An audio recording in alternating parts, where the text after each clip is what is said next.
पिछले साल लाल किले के सामने हुए उस बड़े धमाके की, जिसमें पाकिस्तान के हाथ होने की बात अब लाउड एंड क्लियर है। कश्मीर के मुद्दे पर यूएन जाकर रोने वाले पाकिस्तान के चेहरे से अब नकाब यूएन ने ही हटा दिया। यूएन की सुरक्षा परिषद की रिपोर्ट में एक बड़ा खुलासा हुआ कि लाल किला ब्लास्ट के पीछे आतंकी संगठन अलकायदा की विंग थी। अलग अलग रिपोर्ट के मुताबिक यह विंग पाकिस्तान से चलाई जा रही, मतलब दिल्ली के लाल किले को उड़ाने का जो ब्लूप्रिंट है वो इस्लामाबाद में भी तैयार किया गया था, यानी प्लानिंग पूरी थी।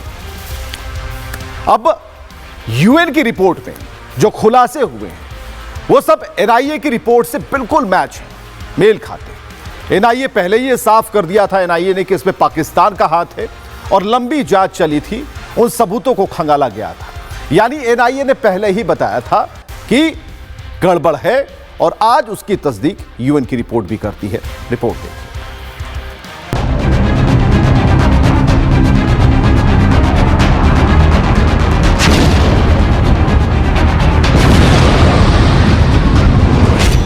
तारीख 10 नवंबर 2025। लाल किले के पास कार ब्लास्ट।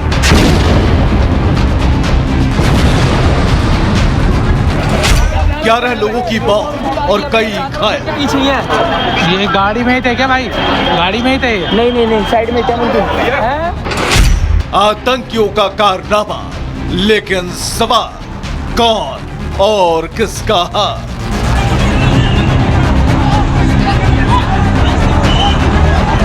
लाल किला धमाके के बाद इसी सवाल का जवाब सुरक्षा एजेंसियां तलाश रही थी और जवाब अब हाजिर है। यूएनएससी की रिपोर्ट और एनआईए की जांच में सारे सवालों के उत्तर मिल चुके हैं। आतंक का पता मिल चुका है। उस रिमोट कंट्रोल पर बटन दबाने वाले की तलाश खत्म हो चुकी है, क्योंकि संयुक्त राष्ट्र सुरक्षा परिषद की रिपोर्ट में एक बड़ा खुलासा हुआ है। अलकायदा इन इंडियन सब कॉन्टिनेंट का हाथ बताया जा रहा है। छोटे छोटे कई मॉड्यूल्स के एक्टिव होने का पता चला है। एनआईए ने 10 आरोपियों के खिलाफ 7500 पन्नों की चार्जशीट दाखिल की। एनआईए जांच में अंसार गजवत उल हिंद और अलकायदा का नाम है। अंसार गजवत उल हिंद जो अलकायदा का ही अंग है, खतरनाक इम्प्रोवाइज्ड एक्सप्लोसिव डिवाइस से धमाका हुआ था। यूएनएससी की आतंकवाद निगरानी टीम की रिपोर्ट में इस बात की पुष्टि हुई है। हमलों के पीछे वैश्विक आतंकी नेटवर्क और अलकायदा की सक्रियता थी। यानी यह सिर्फ एक धमाका नहीं था।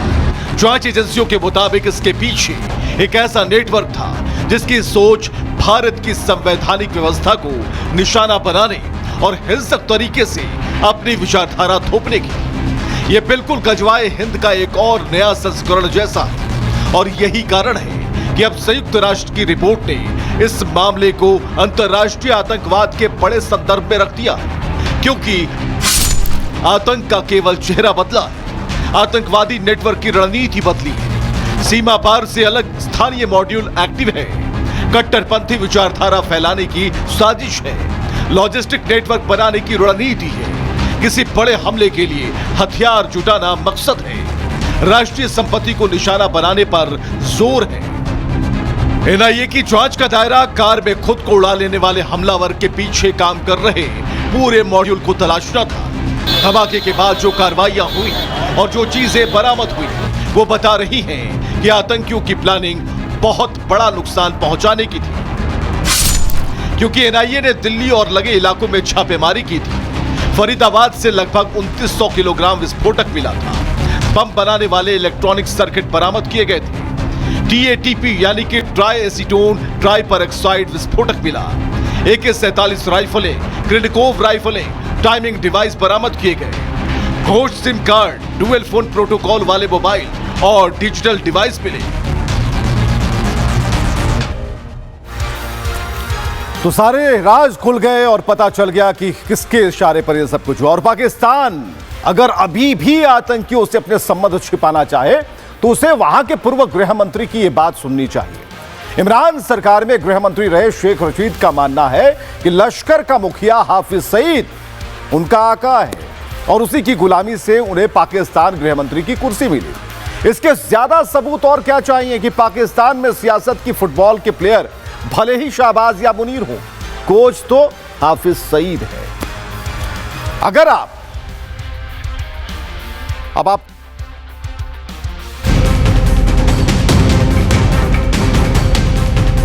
मैं तो सिर्फ एक ही बात, हाफिज सईद साहब का मैं गुलाम हूँ।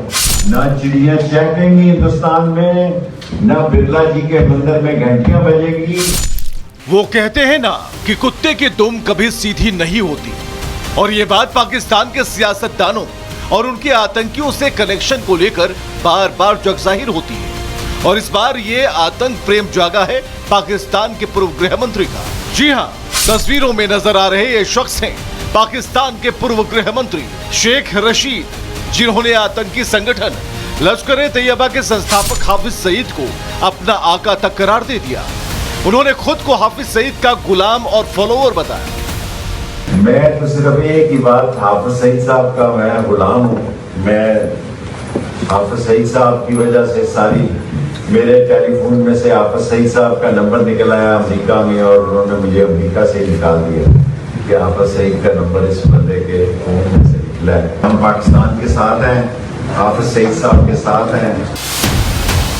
शेख रशीद यही नहीं रुके, उन्होंने भारत के खिलाफ जहर उगला और आतंकियों की तारीफ की, और फिर एक बार पाकिस्तान के नापाक मंसूबों को जग जाहिर कर दिया। नेस्तो नाबूद कर देंगे अगर हिंदुस्तान ने पाकिस्तान की तरफ देखा। ना चिड़ियां चहकेंगी हिंदुस्तान में, ना बिरला जी के मंदिर में घंटियां बजेगी, और ना ही हिंदुस्तान में कोई ऐसा काम हो सकेगा जो पाकिस्तान के खिलाफ जाए। वैसे शेख रशीद का हाफिज सईद प्रेम कोई नया नहीं है। शेख रशीद के हाफिज सईद से संपर्क की बातें पहले भी सामने आती रही। 2012 में अमेरिका में उन्हें कुछ घंटे पूछताछ के लिए रोका गया था। उस समय उनके हाफिज सईद से संभावित कनेक्शन का जिक्र हुआ था। साथ ही शेख रशीद इमरान खान के करीबी नेताओं में से रहे हैं और भारत के खिलाफ भी बयानबाजी करते रहे हैं।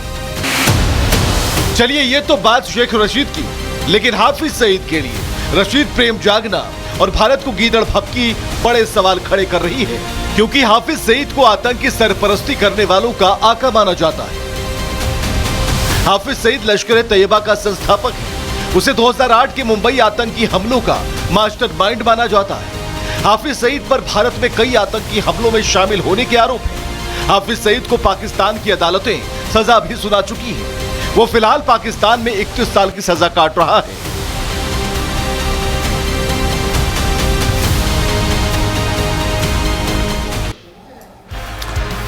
तो अगर आप इस रशीद को ना पहचान पाए हो, ठीक है, तो उनकी पहचान हम आपको बताते हैं। ये पहले भी कई बार भारत के खिलाफ बोलते रहे, और जब जब इन्होंने भारत के खिलाफ बोला, इनकी जुबान को तगड़ा झटका लगा है। एक बार नहीं, कई बार। और जो तस्वीरें सामने आई हैं वो हम आपको बता रहे हैं।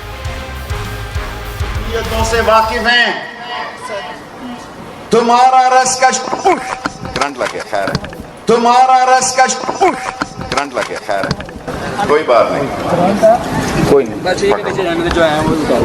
मेरा ख्याल है करंट आ गया है। हम तुम्हारी मोदी नियतों से वाकिफ हैं, तुम्हारा रस का करंट लगे, खैर है, तुम्हारा रस का करंट लगे, खैर है, कोई बात नहीं, कोई नहीं।